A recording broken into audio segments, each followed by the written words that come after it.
Hey guys, welcome to another episode of Sketchcast. This is episode 16 and I just wanted to take the time to show you what I'll be inking today before I hope I don't ruin it, but I thought I would show you the entire photo because I'm not sure if I'll be able to capture the entire thing as one piece while I'm filming. While I ink, you'll probably be seeing like parts of the image while I ink because this is a rather large piece of Bristol board. But I'm really proud of how this sketch came out, and I hate it when, I love it, but I hate it when I do a sketch that I really love and then I have to take it to completion because it's essentially just nerve-wracking, wondering if you're going to mess it up or not. So what I'm going to do first is take photos of this sketch just in case I do mess up the inking process, so that I can go back digitally and paint it later on if I choose to do so. So let's get started. So this piece was definitely spontaneous. I try to go to this club at my school called Character Jam every Wednesday where the students get together and pretty much draw in the same vicinity. So I went to this thing on Wednesday and decided that I would just work on something larger, and I had this really small thumbnail of this goat man that I'd sketched at home for fun on some lined paper, and I'd brought it with me. It was like very, very small, like 2 inches high. So I decided to start drawing that. And from there, I just continued to work on it while I was in class, which was probably a little bit absurd because it was this very large Bristol board, which is kind of what I like about these classes because my kinesiology teacher was pretty understanding, seeing as I'd finished my classwork and decided to work on this piece while I waited for our next assignment and during break time. So I just kind of drew in class and sketched this with red pencil while I worked on that, and that was kind of nice. The only thing I regret is that I wasn't able to record this process for you guys. Really sorry. There was a lot of erasing involved, and I did look up references of screaming goats and goat horns and ribs so that I could get the anatomy right. But hopefully this inking process will make up for that, and hopefully you can still enjoy this video. There are times where, you sketch something that you love, and you love that sketch so much that you are totally afraid of ruining it. And that is exactly how I felt about this illustration this time around. I don't have a light box or anything to transfer these images onto fresh paper. And honestly, that's usually how I do it anyways. I just ink right on top of the sketch and pray that I don't royally screw it up. I used to put my sketches into Photoshop and just ink digitally, but lately I've really enjoyed and appreciated how it feels to traditionally ink my drawings. It's fun, it's a little messy, and I like it.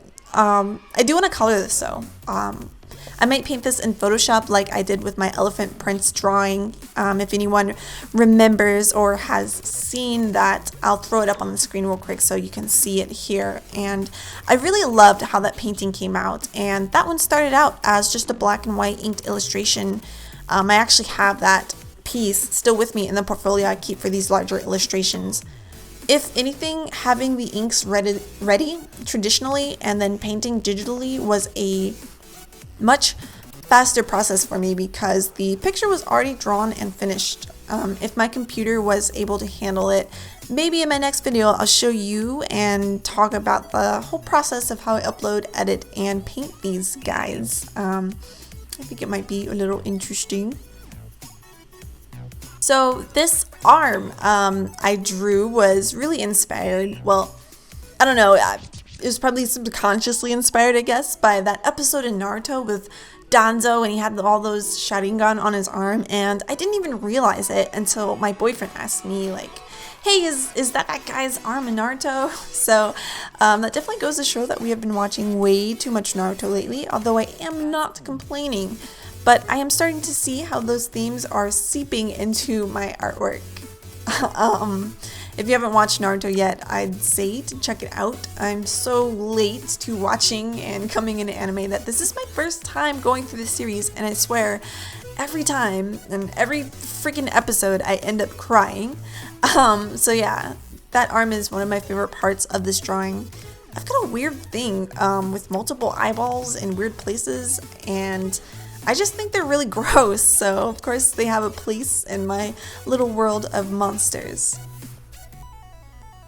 So, going forward, a couple weeks ago, I was talking about how important it is to me to be working on something more than just the homework I get from my classes. Well, I learned some very great news, which is that my school actually opens up a lot earlier than I thought it did.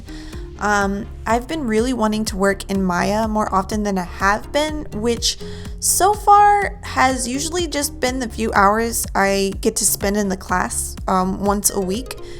The computer I have isn't able to run Maya, but fortunately I'm able to go to the school and use the computers there to practice.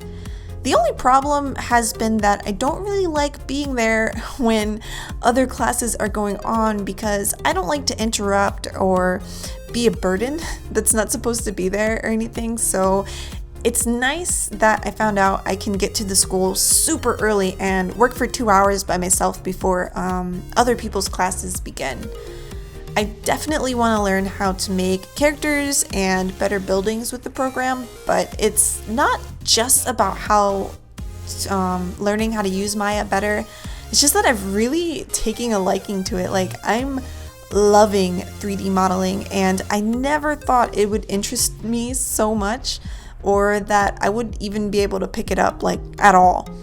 And that's what I love about trying new mediums, because yeah, a lot of the times you stumble upon a tool or something that you absolutely can't stand, like acrylics for me, but sometimes you end up surprising even yourself when you find a medium that just takes a hold of you and it's all you can think about learning about.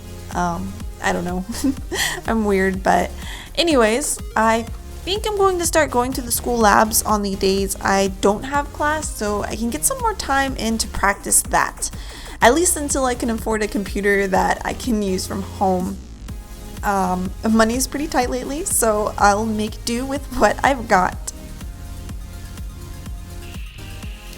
So yeah, I really appreciate you guys watching this week's video. I hope you enjoyed it, and as always, if you have any questions or comments, do let me know. And if you know any great Maya tutorials, I would love to see them.